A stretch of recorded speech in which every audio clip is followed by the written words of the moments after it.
காதுலேருந்து ரத்தம் தான் வருது. ஆளு எப்படி இருக்கு? நல்ல பெரிய ஆள் தான். ஒரு 1000 1500 பேர் உட்காரலாம். சில பொண்ணுங்கள்லாம் பார்க்க அழகாக இருப்பாங்க, ஆனால் வாய்ஸ் மொக்கையாக இருக்கும்.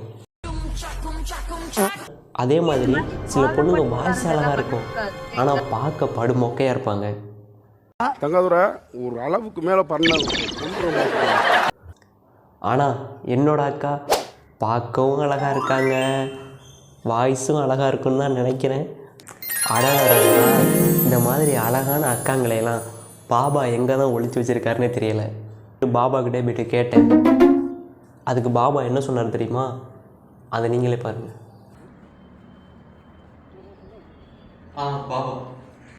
பாபா இந்த மாதிரி அழகான அக்காங்களையெல்லாம் எதுக்கு ஒழிச்சு வைக்கிறீங்க?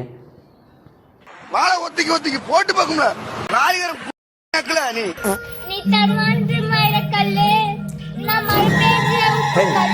ஹலோ ஏமா,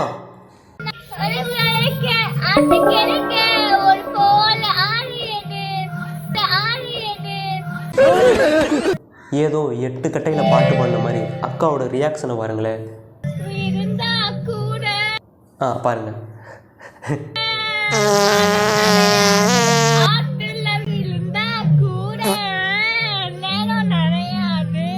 ஆத்துல விழுந்தா கூட நிற நனையாதா?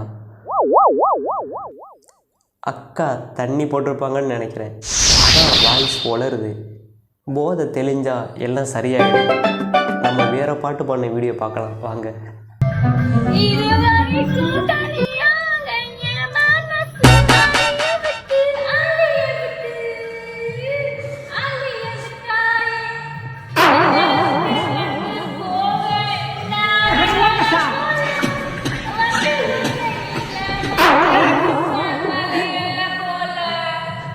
நம்ம அக்கா ஒரு வேளை பெரிய சிங்கராக இருந்திருப்பாங்களோ.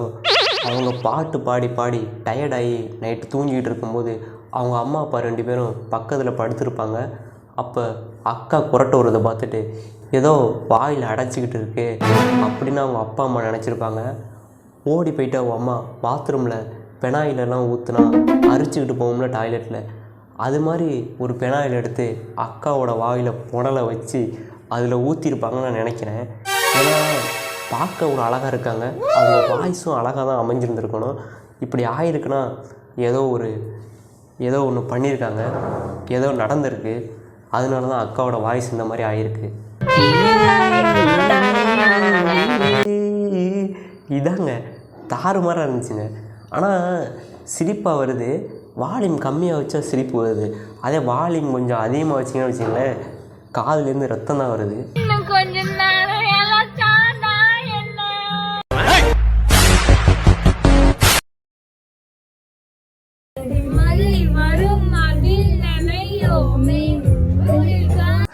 அக்கா எப்படிப்பட்ட வரிகள் தெரியுமா அதெல்லாம்? உங்களோட வீடியோவை பார்த்துக்கிட்டே நான் போர்வையை போத்திக்கிட்டு தூங்குறேன். ஒரு சில நேரத்தில் பயமாக இருக்குக்கா. அது எப்படி சொல்கிறதுனே தெரியலக்கா. ஏதோ காதில் ஏதோ கடிக்கிற மாதிரி இருக்குது. ஏதோ உங்கள் பாட்டை கேட்கும் போதெல்லாம் எங்களுக்கு எப்படி தெரியுமா இருக்குது? நாங்கள் எங்கேயாச்சும் போயிடுறோம், எங்களை யாரும் தேட வேண்டாம், இன்ஸ்டாகிராமே அன்இன்ஸ்டால் பண்ணிடுறோம். இனிமேல் இன்ஸ்டாகிராமே டவுன்லோட் பண்ண மாட்டோம். நீங்கள் எதிலெல்லாம் ஐடி ஓப்பன் பண்ணுவீங்களோ அது எதையுமே நாங்கள் பார்க்க மாட்டோம். அப்படியே அன்இன்ஸ்டால் பண்ணிவிட்டு போயிடுறோம். ட்விட்டராக இருந்தாலும் சரி, இன்ஸ்டாகிராமாக இருந்தாலும் சரி, எல்லாத்தையும் விட்டு நாங்கள் போயிடுறோம் அப்படின்னு சொல்கிற மாதிரி இருக்குது உங்களோட பாட்டை கேட்கும் போதெல்லாம்.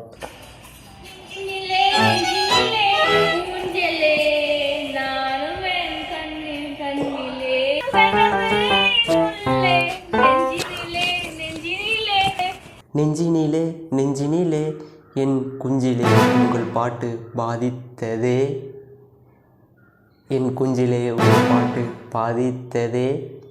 அக்கா நீங்கள் பார்க்குறதுக்கு ரொம்ப அழகாக இருக்கீங்க. நீங்கள் இந்த பாட்டு பாடுறதெல்லாம் விட்டுட்டு போயிட்டு டான்ஸை ட்ரை பண்ணக்கூடாது.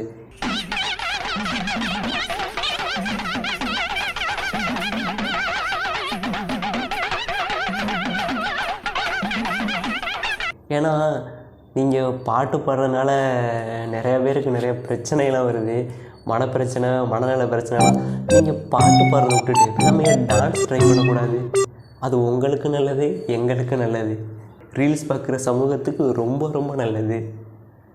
அக்கா பாடுற இந்த ராகத்தை எப்படி என் காது வழியாக உள்ளே இறக்கி எப்படி நான் இந்த பாட்டையே கட்டுப்படுத்துன்றதை மட்டும் பாருங்கள்.